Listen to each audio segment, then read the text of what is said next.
we're reading about bringing people together from Rinpoche's teachings. And the question is, you said that in some instances of unresolved conflict, it's better to give in to the other person because in the long term, you don't actually lose.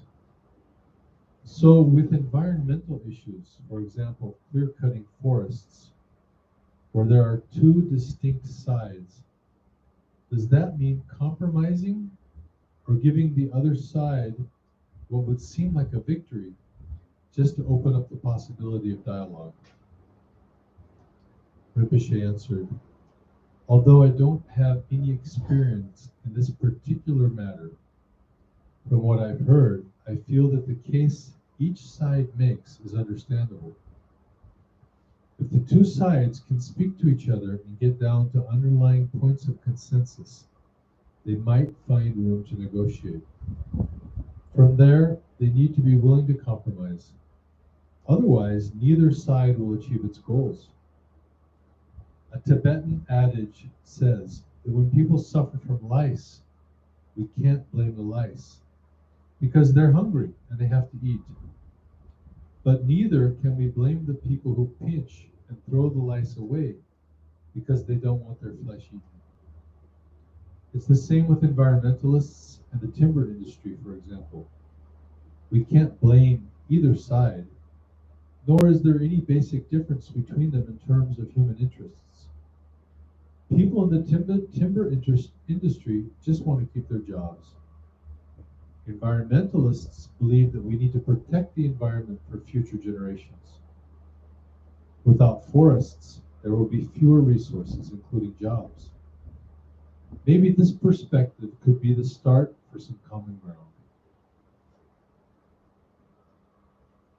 So what we see today is we see more and more polarization and more inability for one side to accept even a little bit of the other side's position. Now, there are a lot of reasons for that. One of the reasons from the Buddhist point of view is people's emotional hindrances and intellectual obscurations are increasing. Part of the reason for that could possibly be the constant bombardment of information that we're receiving, and also the algorithms that determine the type of information we receive. So in other words, these algorithms that track our browsing history, they're not sending things that go against what we're interested in or against what we believe. They're sending stuff that reaffirms that they think we're going to find interesting, so we keep clicking. So they keep feeding us and reinforcing the tendencies that we actually have. So we're not seeing the other side of the story. We're just seeing the side of the story that we want to see. So sometimes we can click on two opposing media outlets, say Fox News and MSNBC, about the same story. It's like we're on two completely different planets. But it's the same story there. So what's happening is people are being reinforced in a more and more polarizing and radical manner. And then there's no more common ground for negotiation. So we as individuals, we have to put a little bit our attachment to our likes and dislikes aside. And we have to try to understand a little bit the point of view of the other side, at least so there's some common ground. Then if the other side makes the same effort and they try to find a little bit of understanding of the other side's point of view, then that's a beginning. That's warmth, that's touch. Where there's warmth, there's the possibility for connection. Where there's connection, there's the possibility for understanding.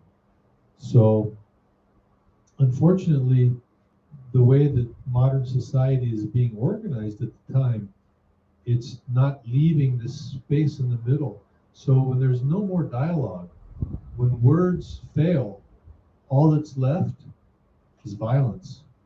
and protest and extreme interference such as terrorism and war. So we just need to be aware of that, and we need to be careful in our own, the way we consume data, that we're not just seeing one side of the story. And remember, ultimately, there's two sides. One person's version, the other person's version, and the truth. And as practitioners, we always try to find the truth on the relative level and the absolute level.